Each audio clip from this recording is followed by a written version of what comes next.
Should you buy an electric car? After the North Sea incident and then the Mercedes that burnt down a home in the USA, I thought I'd conclude this one before I head off for a little break. And interestingly, over the weekend, Jeremy Clarkson has now weighed in and added his thought in a column written for, I think, The Sun. He said that electric cars are bloody dangerous. So what I did find odd was that the article that I read an article in the Express talking about Jeremy Clarkson's article in The Sun.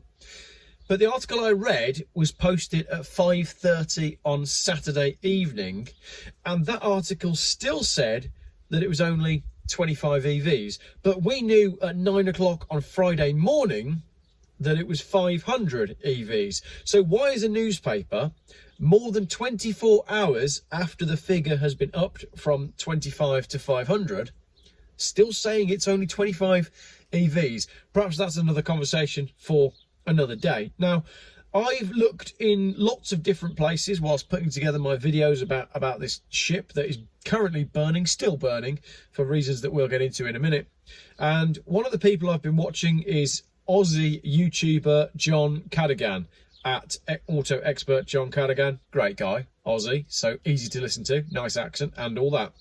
He's just done a superb monologue style video, I guess not unlike this one, where he summarises the affair. And he's now calling for everyone to refer to the ship as the Dutch oven, on account of the fact that it cannot be extinguished. Now, in his video, he explains how the fire is essentially just going to have to burn itself out. It's a very good video, and I can recommend that you watch it.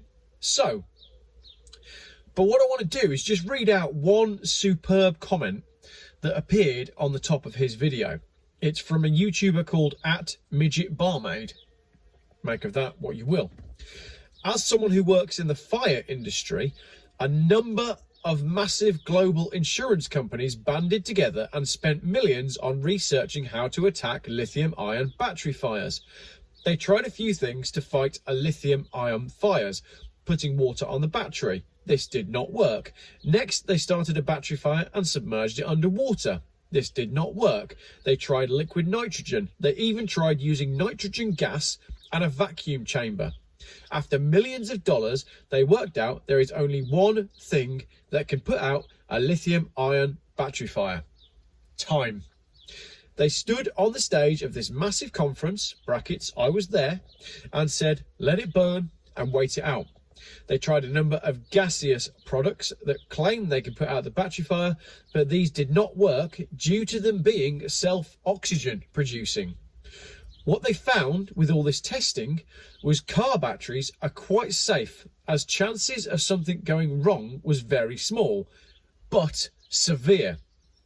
What they found was that although there are rumours of aftermarket batteries being products for cars like Tesla, Ford, Honda and Toyota, they are much worse in quality. Look at electric scooter fires. They are super common because the batteries are rubbish. The Australian fire industry is extremely worried about the prospect of EV cars that have poor quality aftermarket batteries arriving relatively soon. So essentially what we're saying is the electric battery could be safe depending on who it's been made by and how it's been made. Raises another question about why we don't yet have the manifest for what is and isn't on the ship that's burning. But I thought that was a great point. John goes on to calculate that if there's 500 EVs and each one has on average 400 kilos of batteries, that's 200,000 kilos of batteries. That's 200 tons of self-sustaining fire reaction. So he goes on to quote, we've already had a situation in Australia where 2 firefighters suffered cobalt poisoning after attending an EV fire. So the firefighters were poisoned after dealing with the fire and have now been permanently disabled as a result. Where does this leave us? The entire nation, indeed the world, is being sold down the river on technology that doesn't do what it says on the tin.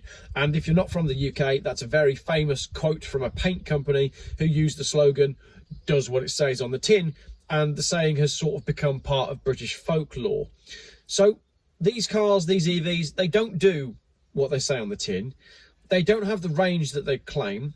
The environmental credentials are questionable at best. There's a lot of questions about how the cars are made, how the materials are mined for the battery, and how many miles it takes before that car has paid back its, you know, what it costs to build it, so long as it hasn't burnt down in the meantime.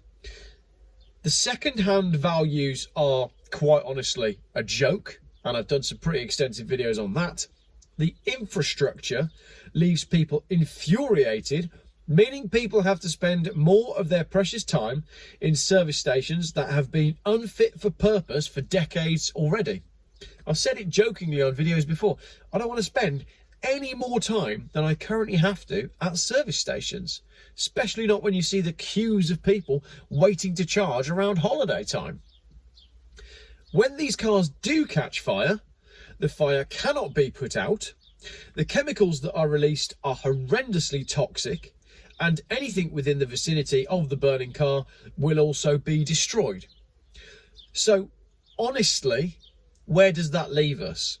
I'm not going to discuss in this video the farcical pursuit of the mythical and mystical net zero.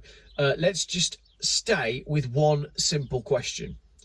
Do you really now, after all this, after everything we've learnt, everything we've seen, and everything we now understand about electric cars, want to replace your petrol or diesel car with an electric car? And if the answer is yes, after all of that, after everything we've seen, houses burning to the ground, cargo ships burning to the ground, cars not fit for purpose, infrastructure not fit for purpose, range not what it should be, chargers catching fire, and all of it, everything, if you still want an EV after all of that, I've got another way to put it.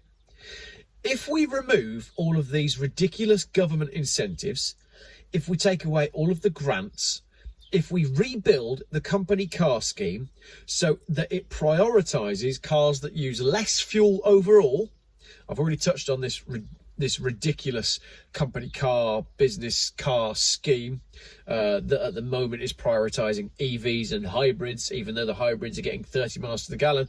And really, company car drivers should be driving Skoda Superbs that do 60, 70 miles to the gallon. I've done that in another video.